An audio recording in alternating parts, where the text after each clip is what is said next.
Ciao a tutti e bentornati in Domotics Duino, io sono Marco e faccio questo breve video in quanto in questo periodo di festa sono riuscito finalmente a dare un'occhiata alla release 4.3 di OpenHub, che a detta degli sviluppatori è l'ultima stable release prima dell'uscita della versione 5 che in teoria è già in preview mode. Andando a vedere il changelog di questa release, un paio di nuove funzionalità mi hanno colpito abbastanza e quindi ho deciso di fare l'aggiornamento per andare a provarle. In questo video vi faccio un'introduzione su quali sono queste due modifiche e poi approfondiamo eventualmente in ulteriori video. Però secondo me sono modifiche abbastanza interessanti e che necessitavano comunque di un aggiornamento. Non ci sono solo queste due modifiche ovviamente in questo aggiornamento, ma ce ne sono molte altre che se uno va a leggere il changelog può magari trovare qualcosa che può interessare direttamente. Andiamo quindi a fare una veloce scorsa del changelog di questa versione e poi approfondiamo le due caratteristiche di cui vi voglio parlare.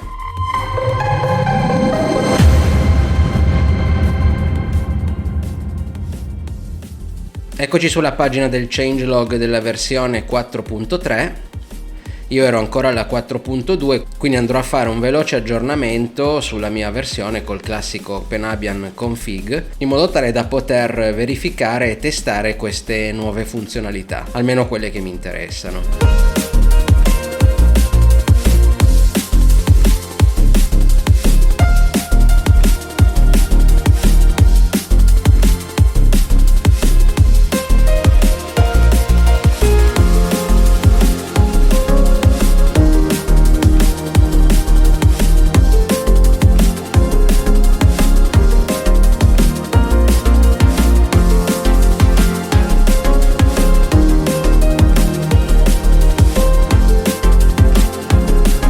Come detto, questa è l'ultima versione stable che uscirà per OpenHub 4.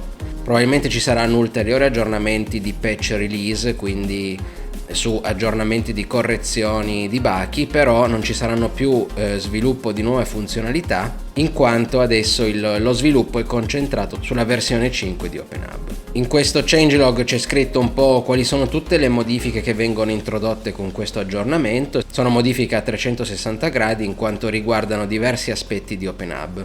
Non stiamo qui a guardarle tutte, ma diciamo che con una veloce lettura chiunque può vedere se c'è qualcosa che può interessare per il suo ambiente.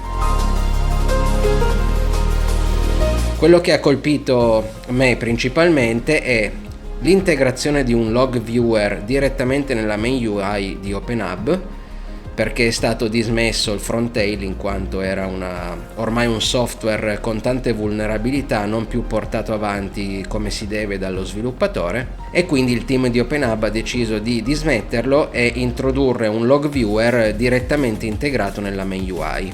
Quindi non ci sarà più bisogno di installare un servizio di terze parti come era il Frontail, ma direttamente dalla main UI si potranno visualizzare i log. Tra l'altro con tutta una serie di configurazioni e comodità che rendono un pochino più facile la lettura del file di log.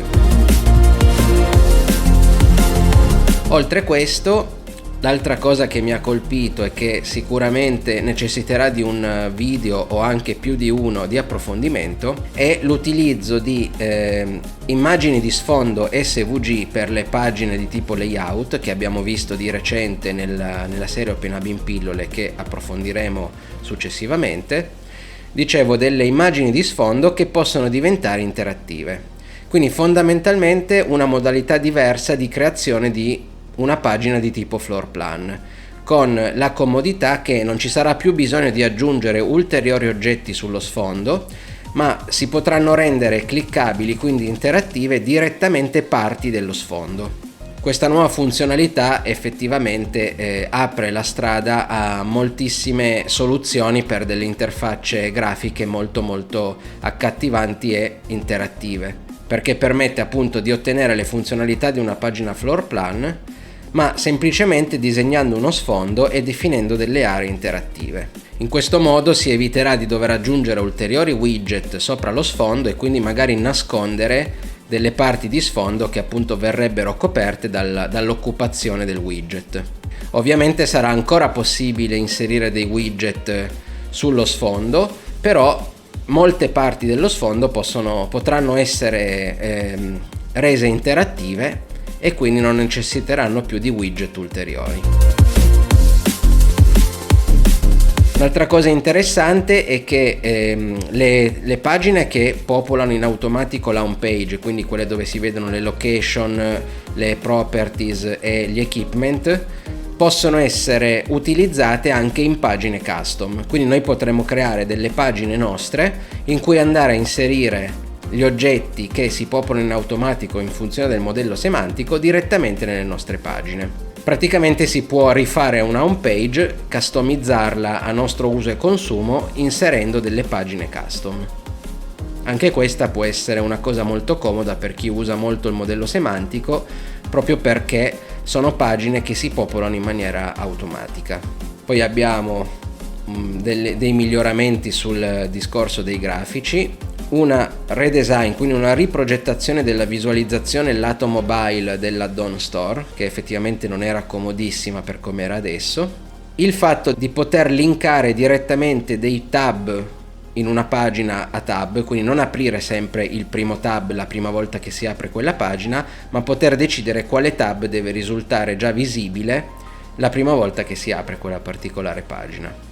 E poi vabbè, ci sono altre modifiche, add-on eccetera, che al momento non approfondirei, che perché alcune cose non le uso, tipo il blocchi per scrivere le rule io non lo uso, anche se in teoria dovrei iniziare ad approfondirlo, perché è uno strumento molto molto potente e soprattutto grafico per poter scrivere delle regole, quindi per poter dare più intelligenza al nostro sistema. Poi ci sono alcune modifiche alla sitemap e poi tutta una serie di add-on nuovi oppure miglioramenti agli add-on già esistenti. Anche qua, in base al proprio setup, alcune di queste cose possono essere utili o meno.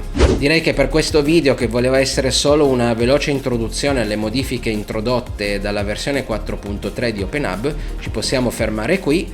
In un prossimo video andremo a vedere dove si trova la nuova modalità di visualizzazione dei log e come si può configurare per renderla un pochino più di semplice lettura. Ci sono effettivamente delle opzioni che ci aiutano molto nella ricerca delle righe di log di nostro interesse. E poi in un video successivo andremo ad approfondire il discorso dei background interattivi in SVG, per poter appunto creare delle pagine stile floor plan utilizzando semplicemente uno sfondo, un'immagine di sfondo con delle aree rese interattive. Per adesso vi ringrazio se siete arrivati fino al fondo di questo video e per chi vorrà ci vediamo al prossimo video. Ciao a tutti!